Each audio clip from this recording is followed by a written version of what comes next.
오늘 함께 살펴볼 말씀은 고린도후서 1장 8절에서 9절까지 말씀입니다. 고린도후서 1장 8절에서 9절까지 말씀입니다. 말씀이 짧기 때문에 한 목소리로 함께 합독하도록 하겠습니다.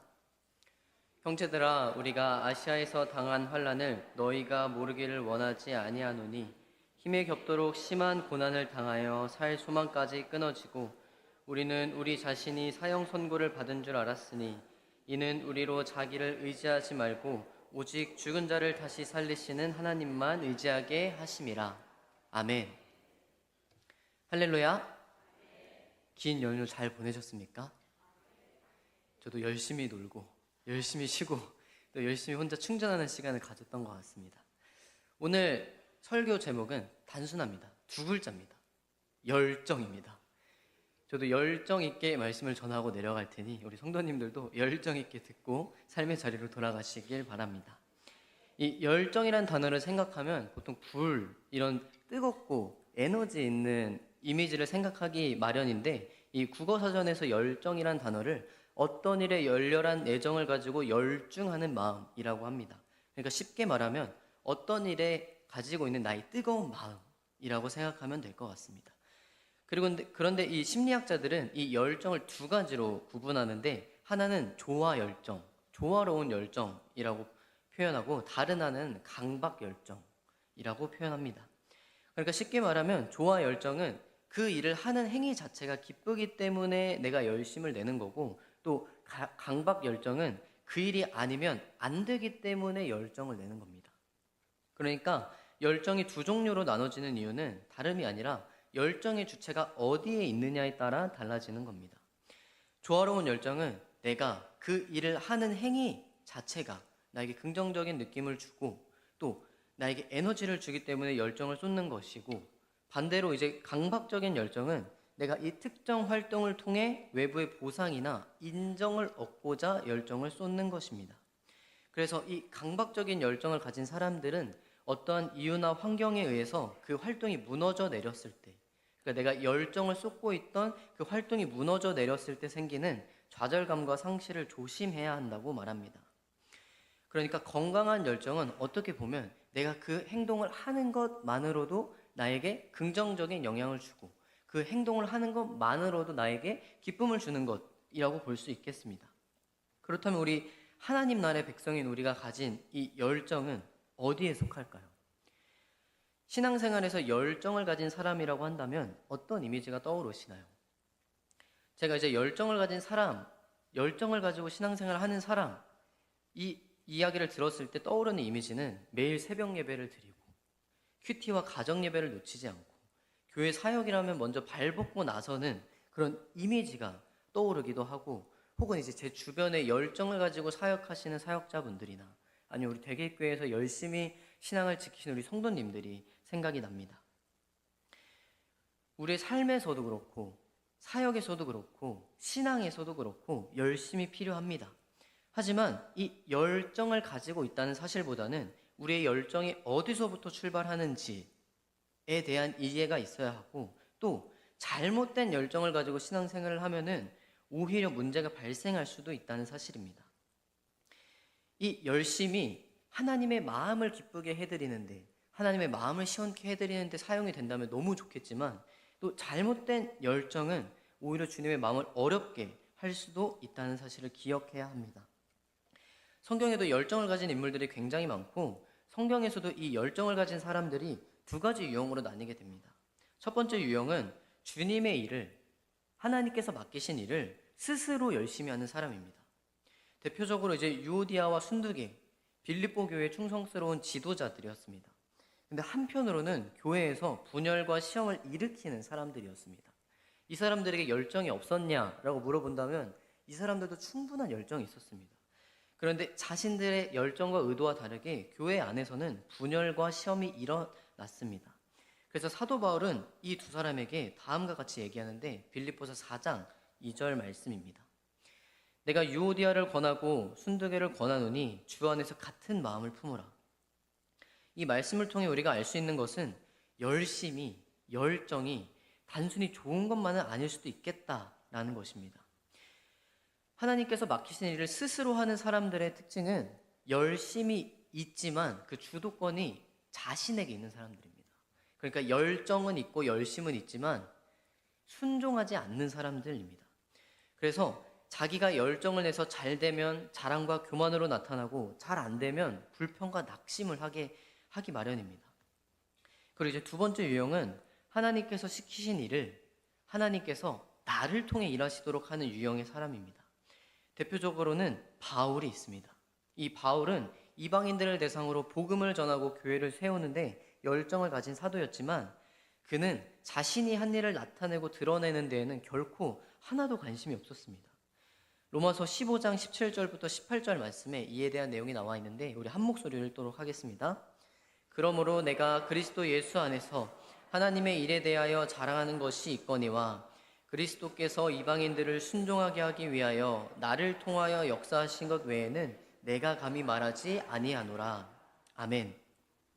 그러니까 바울이 드러내고 싶었던 것, 말하고 싶었던 것은 내가 무엇을 했다, 내가 열정을 가지고 열심을 가지고 내가 무엇을 했다를 알려주고 싶었던 것이 아니라 하나님께서 나를 통해 어떤 일을 하셨는지를 보여주고 싶었던 겁니다.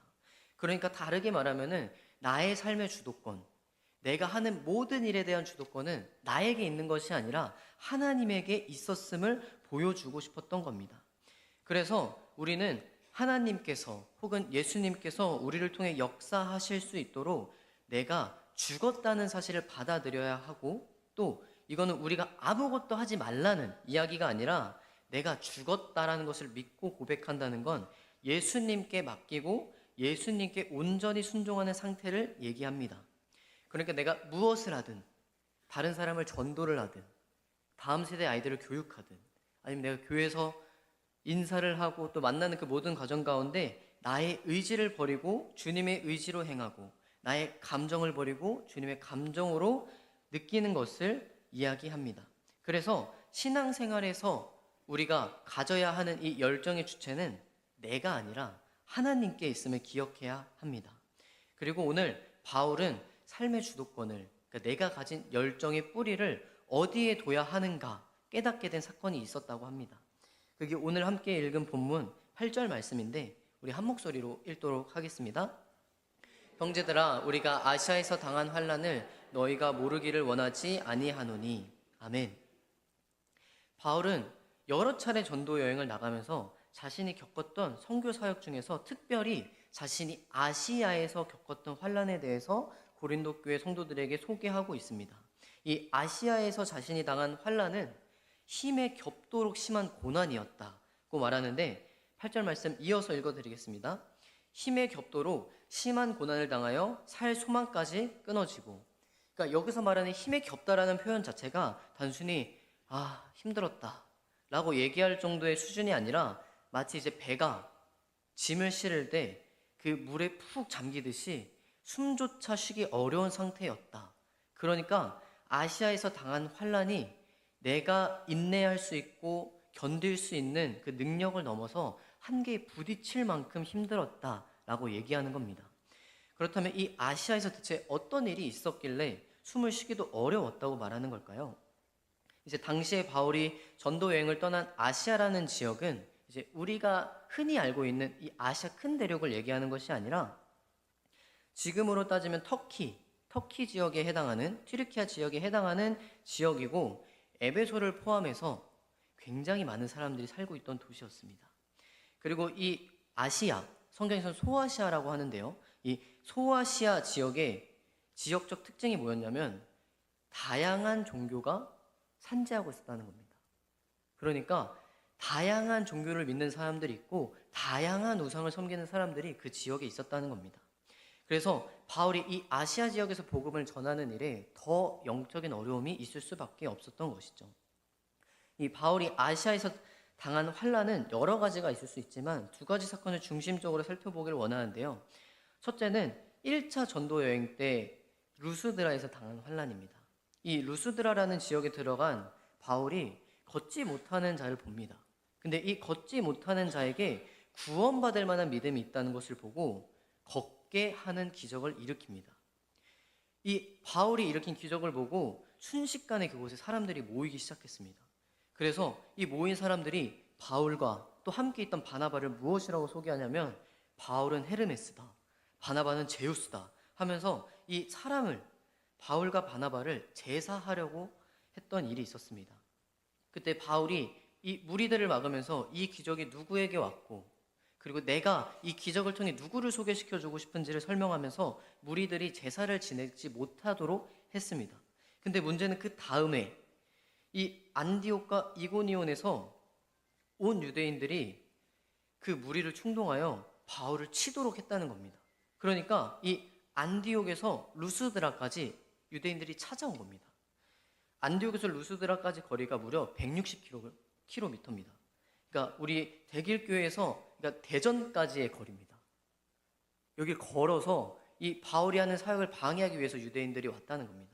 그래서 이 유대인들이 바울의 사역을 방해하기 위해서 했던 건 뭐냐면 무리를 충동하여, 선동하여 바울을 죽도록 했다는 겁니다. 그래서 실제로 이 루스드라에서 제사하려고 했던 그 사람들이 갑자기 바울과 바나바를 돌로 쳐 죽이려고 합니다.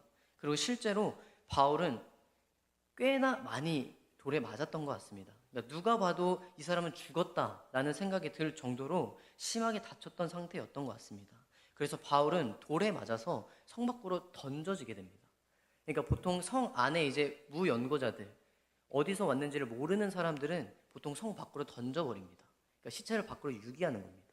그런 것처럼 바울이 돌에 맞아서 쓰러져 있을 때, 아, 이 사람은 죽었다. 그러니까 많은 사람들이 아, 바울은 죽었다라고 생각할 만큼 많이 상처를 입었던 것 같습니다. 하지만 바울이 여기서 넘어지면 안 됐던 탓인지 하나님께서는 바울을 다시 한번 일으키시고 이 바울은 죽은 자 가운데서 다시 살아나는 기적을 체험하게 됩니다. 그리고 놀라운 사실은 바울은 다시 루스드라로 돌아갑니다. 그곳에 하나님께서 맡기신 사명이 있었던 것 같습니다. 그리고 두 번째로는 3차 전도 여행 때 에베소 지역에서 당한 환난입니다. 이 바울은 에베소에서 약 2년 동안 꽤 오랜 시간 머물면서 사역을 하는데, 이 에베소라는 지역은 이 소아시아 지역에 속한 도시들 중에 가장 영향력이 있던 도시 중에 하나입니다. 특히 이 에베소에는 항구가 있었기 때문에 이를 통해서 더 다양한 문화와 종교가 유입되기 시작했고, 이 에베소에는 정말 많은 우상과 정말 많은 종교가 그 지역 내에 위치하고 있었습니다. 하지만 이 에베소라는 지역 자체를 일반적인 항구 도시로 생각하면 안 되고, 지금으로 보면 뉴욕과 같은 대규모 상업적 인프라를 가진 지역이었습니다. 그래서 이 에베소는 이 바울 당대의 가장 번성한 도시이면서 동시에 가장 영적으로 혼탁했던 지역입니다. 그럼에도 하나님께서는 이 에베소에서 바울을 통해 수많은 기적을 행하셨는데, 바울의 몸에 닿았던 손수건이나 앞치마를 가져다가 병든 사람에게 대기만 해도 병이 낫고 악기도 쫓겨나갈 정도의 능력이 행했던 곳입니다.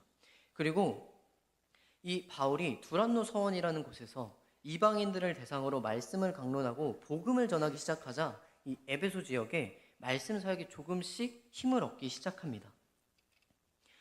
하나님을 믿는 사람들이, 예수님을 믿는 사람들이 하나 둘씩 늘어나기 시작하는 겁니다. 이 하나님의 말씀을 전하기 시작하자 하나님의 말씀을 받는 사람도 있는 동시에 하나님의 말씀을 반대하고 거부하는 사람들도 있었는데, 그 중에 한 사람이 바로 데메드리오였습니다. 이 사람이 하는 역할이 뭐였냐면 은으로 우상을 만드는 겁니다.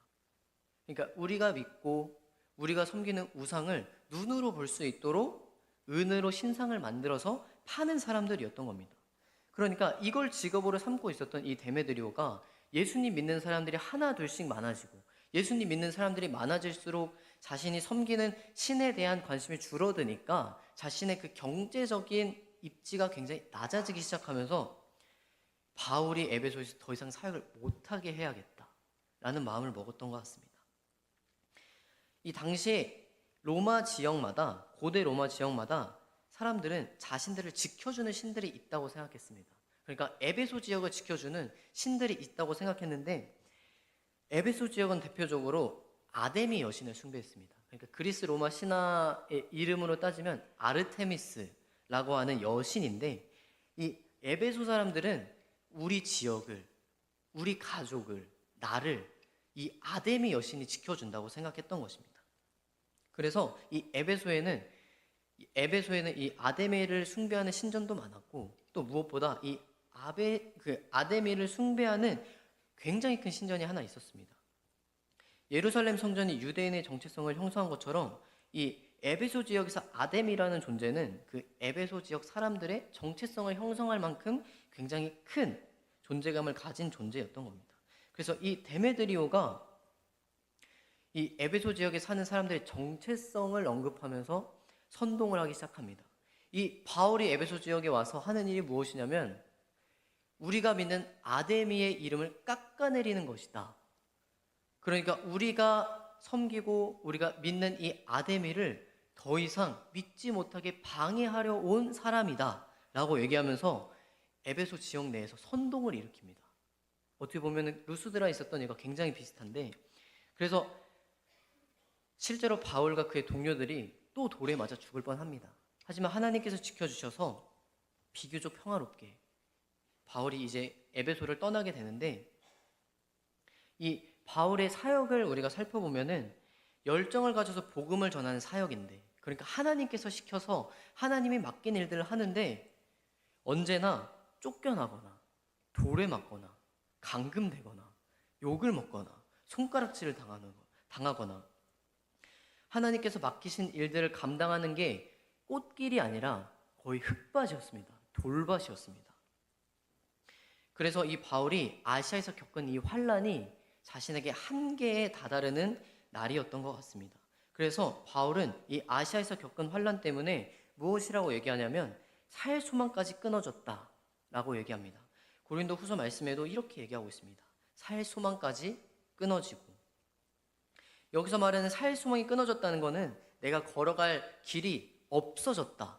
그러니까 내가 열심을 다해서 하나님이 걷게 하신 그 길을 내가 열심히 한 걸음 한 걸음 걸어갔지만, 고난과 환난이 있어도 내가 그 길을 잘 걸어갔지만 내가 이제는 걸어갈 길이 없다. 그러니까 쉽게 말하면 나 이제 못해. 그러니까 백기를 든 겁니다. 수건을 던진 겁니다. 나 이제 못하겠다. 내가 이제 더 이상 할 수 있는 게 없어. 그러니까 내가 이 문제를 해결할 수 있는 능력이 없고 나는 이제 더 이상 할 수가 없다라고 얘기하고 있는 겁니다.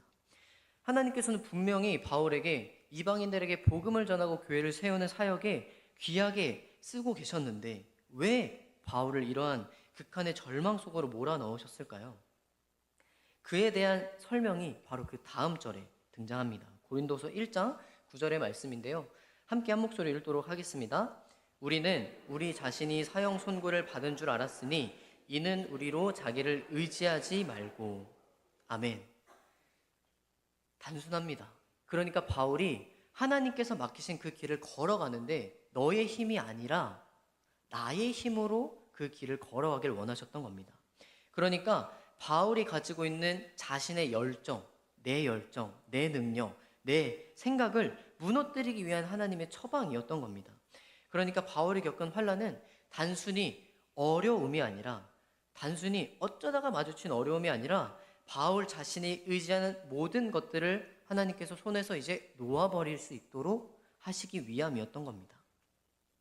제가 어렸을 때부터 이제 운동을 좋아하다 보니까 개인적으로 이제 웬만한 운동을 처음 배울 때는 금방 감을 잡는데, 제가 유일하게 이제 감을 못 잡는 게 수영입니다. 그래서 제가 물을 조금 무서워하기도 하지만 이 어렸을 때 이제 수영장에서 수영을 배웠던 적도 있는데, 이제 수영장을 처음 가면은 몸은 이제 물에 들어가고 얼굴을 이제 밖으로 빼서 발을 차는 연습부터 합니다. 그리고 어느 정도 이제 적응이 됐다고 하면은 킥판이라고 하는 그 부표 같은 것을 잡고 이제 20m에서 25m 정도 되는 이제 수영장을 왕복을 하는데, 제가 어렸을 때 아직도 기억에 남는 게 뭐냐면 이제 처음 킥판을 잡고 이제 막 앞으로 가려고 하는데 자꾸 몸이 밑으로 빠지는 겁니다. 그러니까 앞으로 가야 되는데 발은 열심히 제가 구르고 있는데 앞으로 안 가고 손만 위에 떠 있고 몸은 점점 물속으로 가라앉고 있는 겁니다. 그러니까 이제 수영 저를 가르쳐 주는 선생님이 제 옆으로 와서 제 몸을 이제 위로 받쳐주면서 몸에 힘을 빼야 돼. 몸에 힘을 빼야 너가 앞으로 갈 수 있다니까?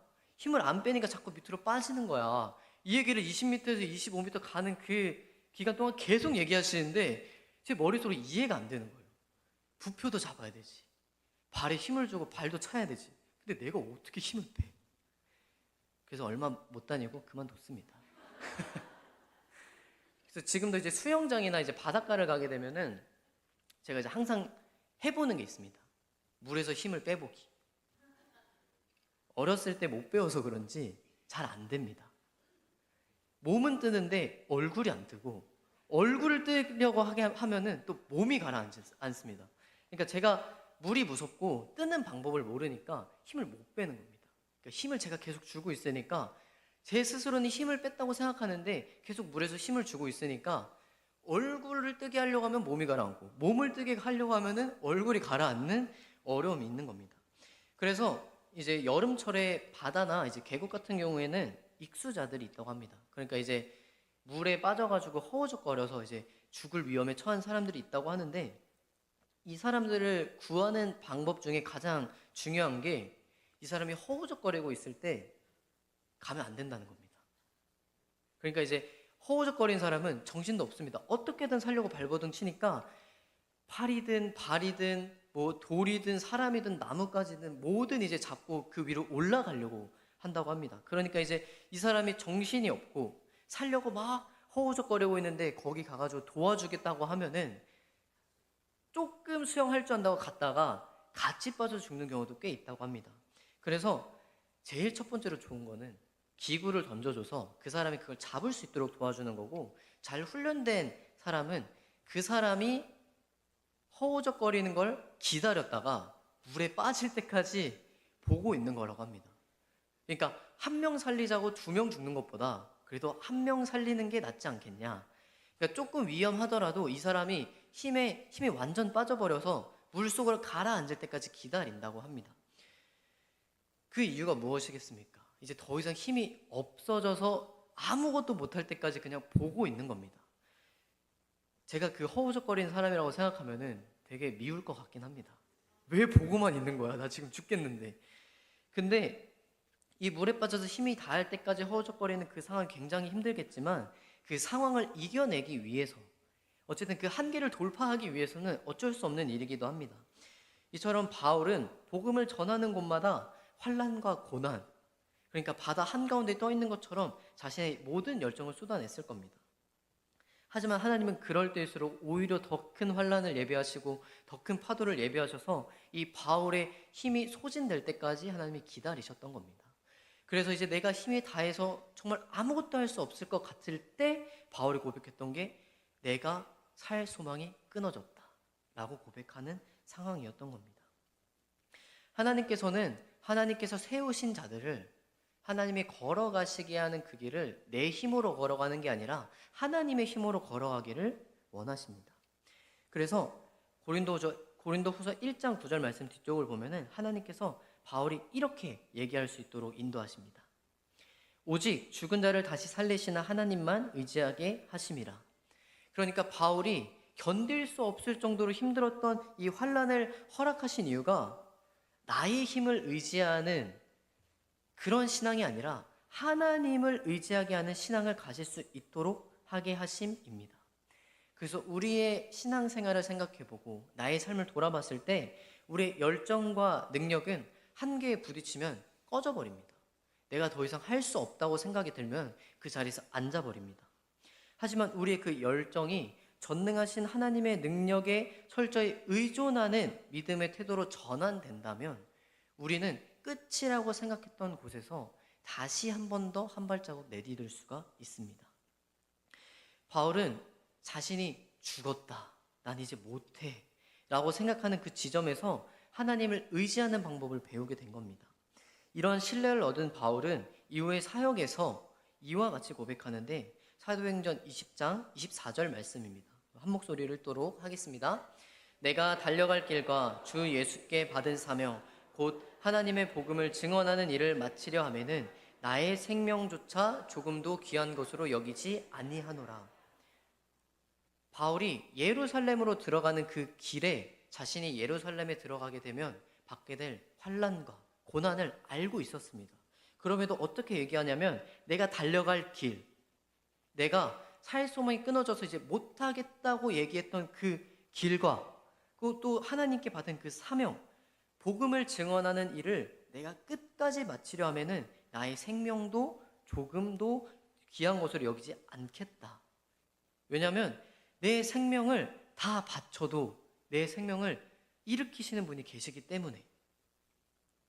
그래서 이 바울이 예루살렘으로 들어가는 길을 그냥 길이라고 표현하지 않고 성령에 매여가는 길이라고 표현합니다.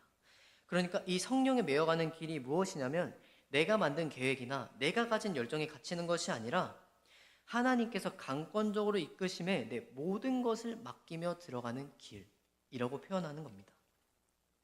그래서 우리의 신앙생활을 돌아볼 때 하나님께서 때로는 이해하지 못할 일들을 허락하실 때가 있습니다.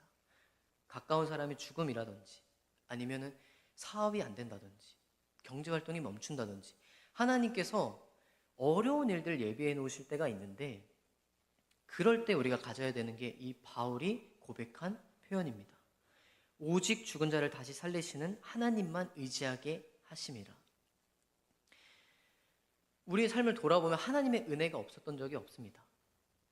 우리의 삶을 돌아보면 모든 게 하나님의 은혜였습니다. 근데 그 힘든 일도 하나님의 은혜였음을 지금은 고백할 수 있는데 그때는 고백하지 못한 이유가 그때는 하나님이 내 삶을 지켜주지 않으신다라고 생각하기 때문입니다. 하지만 하나님께서는 우리 삶을 계속해서 지켜주시고 우리가 달려갈 길을 마치는 일까지 한치의 어려움도 없도록 우리를 연단하시고 성장시켜 주십니다. 그래서 우리의 사역이 우리의 열정보다는 하나님께서 주시는 열정으로, 우리의 능력보다는 하나님의 능력으로 우리 신앙이 계속해서 이어져 가길 소망합니다. 우리가 이제 다음 주에 행복축제를 앞두고 있습니다. 우리 성도님들께서 오랜 시간 동안 기도하고 또 마음에 품고 있었던 영혼들이 있을 텐데 행복축제를 준비하고 또 전도할 사람을 마주할 때 내 능력을 앞세우기보다는 내 열정을 앞세우기보다는 이렇게 기도하는 성도님들 됐으면 좋겠습니다. 하나님, 하나님의 마음을 주세요. 하나님, 하나님의 능력을 의지할 수 있게 해주세요. 이 사람을 전도할 때 내 마음대로 되지 않을지라도 하나님의 때에 하나님께서 이 영혼을 귀하게 인도하실 줄 믿습니다. 이런 믿음을 가지고 전도하면은 그 사람이 내 얘기를 듣든 안 듣든 하나님께서 하실 거니까 낙심하지도 않고 그 자리에서 주저앉을 일도 없습니다. 그래서 이번 행복축제를 앞두고 먼저 하나님한테 구하는 시간이 됐으면 좋겠고 또 그 시간을 통해서 하나님께서 귀한 영혼을 하나님의 자리로, 구원의 자리로 인도하는 수많은 열매를 맺게 되시기를 축복합니다.